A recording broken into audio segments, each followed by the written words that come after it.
Donc pour cette première édition, nous allons échanger avec vous sur les travaux de ce comité, mais également, parce que ça ne s'est pas limité à ce comité, sectoriellement, il y a eu des négociations qui ont été engagées par des ministères ou par des directions générales et qui ont abouti à des résultats probants.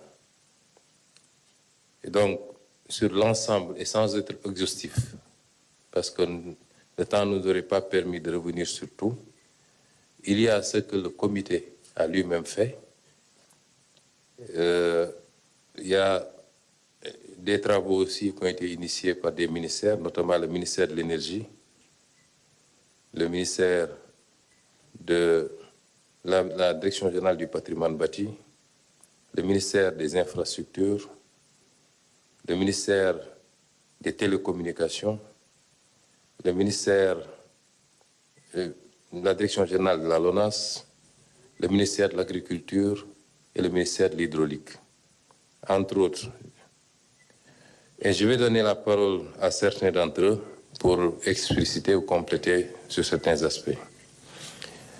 Les renégociations, comme je l'ai dit, pour ceux qui ont suivi notre parcours, nous avons toujours posé la question de la transparence dans la contractualisation publique. Et depuis cette époque, nous avions soulevé un certain nombre de problèmes, aussi bien dans nos écrits, dans nos prises de parole, à l'Assemblée nationale. Nous avions dénoncé un certain nombre de contrats et de conventions qui ne nous semblaient pas aller dans le sens des intérêts stratégiques de l'État du Sénégal.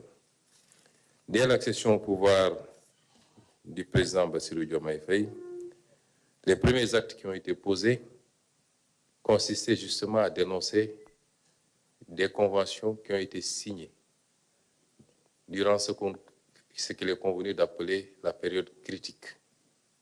Des conventions qui ont été signées soit en pleine campagne électorale, pendant l'élection ou même après l'élection.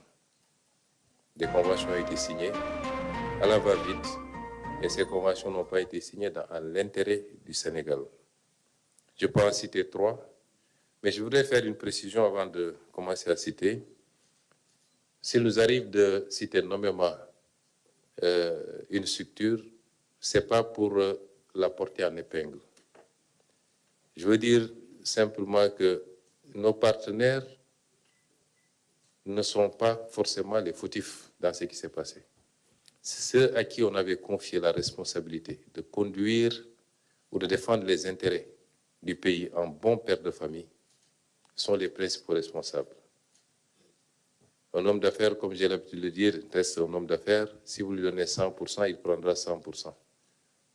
Et la question qu'il faut se poser, c'est pourquoi nos autorités ont souvent négocié en parfaite connaissance de cause et en violation des règles qu'ils s'étaient jurés de respecter, notamment de la loi et de la Constitution. Et c'est pourquoi je reviendrai sur cet aspect-là, il y aura des suites. Donc, je voudrais dire que nous ne sommes pas là pour jeter l'opprobre ou indexer une structure particulière. Et tous nos partenaires, jusqu'au moment où je parle, en tout cas, ont été souvent très collaboratifs, ce qui nous a permis d'aboutir à des accords et d'éviter les contentieux longs, lourds et inutiles. Donc si je cite des structures, ce n'est pas pour les désigner comme responsables de la situation. Donc je disais tantôt que dès notre arrivée, sur ces contrats et ces conventions qui ont été signés durant cette période critique, des actes avaient été posés et des décrets avaient été retirés, rappelés par le président de la République, notamment sur des concessions dans le secteur de la téléphonie, dans le secteur du dessalement de l'eau de mer et dans le secteur de la cimenterie. Des conventions signées, souvent après l'élection présidentielle, à la va-vite et qui ont été faits dans la plus grande opacité, mais surtout au détriment des intérêts du Sénégal. Et c'était pratiquement un bon début, le lancement de cette initiative de renégocier, de relire et de négocier les contrats.